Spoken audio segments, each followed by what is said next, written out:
चुनाव मतलब क्या? सिर्फ नारे, वादे और राजनीतिक तमाशा? या फिर ये एक इंजीनियरिंग प्रॉब्लम है, एक ऐसी समस्या जिसे अगर सही डेटा और रणनीति से सुलझाया जाए तो लोगों की जिंदगी सच में बेहतर हो सकती है। आज हम झरिया की इसी केस स्टडी के जरिए शासन के इस ब्लूप्रिंट को समझने की कोशिश करेंगे। ये है झरिया, झारखंड के दिल में बसी एक जगह जिसकी पहचान कोयले से है, जमीन के नीचे सुलगती आग से है और यहाँ के लोगों के कभी न खत्म होने वाले संघर्ष से है। ये एक ऐसी जमीन है जहाँ की आग सिर्फ कोयले को नहीं बल्कि लोगों की उम्मीदों को भी जलाती आई है। चलिए 1 मिनट के लिए बड़ी बड़ी राजनीतिक बहसों को भूल जाते हैं और बात करते हैं उन चीजों की जो यहाँ के आम इंसान के लिए मायने रखती हैं। साफ पानी, 2 वक्त की रोटी और सम्मान। झरिया में शासन कोई भारी भरकम शब्द नहीं है, ये जिंदा रहने की सीधी साधी लड़ाई है। तो आज की इस पूरी बातचीत में हम क्या क्या समझने वाले हैं?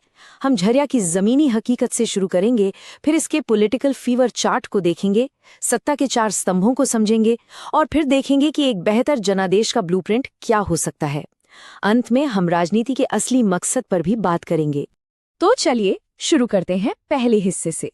सबसे पहले झरिया की मिट्टी को, यहाँ की उस जमीनी हकीकत को समझते हैं जो यहाँ की राजनीति की दिशा तय करती है। तो झरिया के लोगों की असल परेशानियां हैं क्या? सोचिए, जमीन के नीचे सदियों से आग धधक रही है। विकास के नाम पर लोगों को उनके घरों से हटाया जा रहा है। पीने के साफ पानी के लिए आज भी मीलों चलना पड़ता है।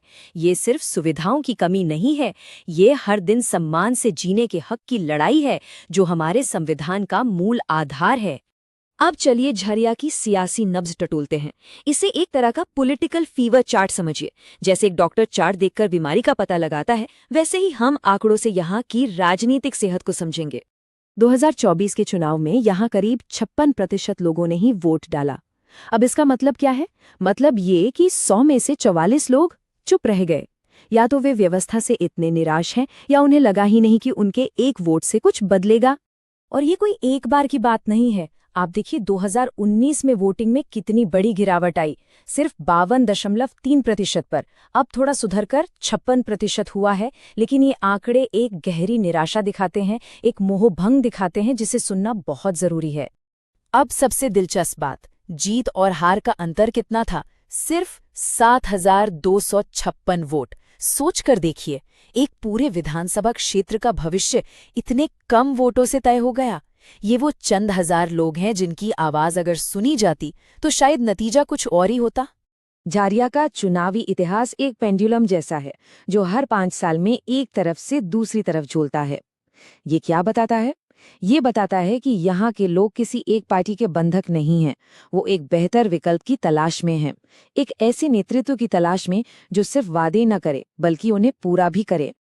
तो सवाल उठता है कि कोई भी चुनाव जीता या हारा कैसे जाता है? इसको समझने के लिए एक सीधा सा फ्रेमवर्क है। हम इसे सत्ता के 4 स्तंभ कह सकते हैं। चलिए इन्हें एक एक करके देखते हैं। पहला स्तंभ, इलेक्टोरल स्ट्रेंथ, यानी वोटों का सीधा सा गणित। और जैसा हमने देखा, झरिया में ये गणित बहुत नाजुक है। यहाँ किसी भी पार्टी की पकड़ मजबूत नहीं है। हवा का रुख जरा सा भी बदला तो पूरा खेल बदल सकता है। दूसरा स्तंभ है संगठन, यानी जमीन पर काम करने वाले लोग, बूथ लेवल के कार्यकर्ता। यहाँ पर एक तरफ बीजेपी का नेटवर्क मजबूत दिखाई देता है तो दूसरी तरफ गठबंधन के संगठन में तालमेल की कुछ कमियां साफ नजर आती हैं। तीसरा और शायद सबसे अहम स्तंभ, नैरेटिव, यानी वो कहानी जो लोगों के दिल दिमाग पर असर डाले। देखिए, झरिया के लोग अब आरोप प्रत्यारोप की राजनीति से थक चुके हैं। वो एक नई शुरुआत की कहानी सुनना चाहते हैं, एक झरिया रिबूट की कहानी, एक ऐसी कहानी जो समाधान पर टिकी हो, समस्याओं पर नहीं। और चौथा स्तंभ है रिसोर्स, यानी पैसा, टेक्नोलॉजी और सपोर्ट सिस्टम। जाहिर है, जो पार्टी केंद्र में सत्ता में होती है उसे इसका फायदा मिलता है। लेकिन एक बात हमें याद रखनी चाहिए, अगर आपकी कहानी और संगठन में दम नहीं है तो सिर्फ पैसा आपको हर बार चुनाव नहीं जिता सकता। तो इन चारों स्तंभों का विश्लेषण करने के बाद एक सवाल उठता है, जीत का ब्लूप्रिंट क्या है? सिर्फ चुनाव जीतने का नहीं बल्कि बेहतर शासन देने का। चलिए अब इस सर्जिकल प्लान पर एक नजर डालते हैं। डेटा और लोगों की भावनाओं के आधार पर एक आदर्श उम्मीदवार कैसा होना चाहिए? पहली बात, वो झरिया की मिट्टी से जुड़ा हो, छवि बिल्कुल साफ हो, वो एक राजनेता नहीं बल्कि एक प्रॉब्लम सॉल्वर हो। और सबसे जरूरी, वो किसी राजनीतिक विरासत की वजह से नहीं बल्कि अपनी काबिलियत की वजह से मैदान में हो। और फिर आता है एक्शन प्लान, एक 90 दिन का सर्जिकल प्लान। चुनाव से 90 दिन पहले टीम बनाने से लेकर 60 दिन पहले छोटे छोटे पायलट प्रोजेक्ट से भरोसा जीतने तक, और फिर आखिरी 7 दिनों में हर एक वोटर को पोलिंग बूथ तक पहुंचाने पर पूरा ध्यान केंद्रित करना। ये एक अनुशासित, सोचा समझा प्लान है। अब बात करते हैं संवाद की, और ये सिर्फ अपनी बात कहने के बारे में नहीं है बल्कि हर एक आवाज को ध्यान से सुनने के बारे में है। आज के दौर में इसके लिए हमारे पास पहले से बेहतर तरीके मौजूद हैं। पुराना तरीका था बड़ी रैलियां, भाषण, एक तरफा संवाद, लेकिन आज का असरदार तरीका है बॉटम अप लिसनिंग, मतलब छोटे छोटे व्हाट्सएप ग्रुप्स के जरिए लोगों से सीधे जुड़ना, उनकी भाषा में बात करना और अफवाहों पर तुरंत लगाम लगाना। लेकिन यहाँ एक बात समझना बहुत जरूरी है, इन माध्यमों का इस्तेमाल करते हुए हर व्यक्ति की निजता का सम्मान करना और उनकी सहमति लेना हमारी पहली जिम्मेदारी है। एक बहुत पुरानी लेकिन आज भी उतनी ही सच्ची बात है, जो सरकार सुनना बंद कर देती है वो सरकार ज्यादा दिन नहीं चलती। चलिए अब इस पूरी चर्चा को सिर्फ एक चुनाव जीतने से आगे ले जाते हैं और राजनीति के असली मकसद को समझते हैं। जनादेश पाना एक मंजिल नहीं है, ये एक मिशन की शुरुआत है। तो असली जीत का पैमाना क्या है?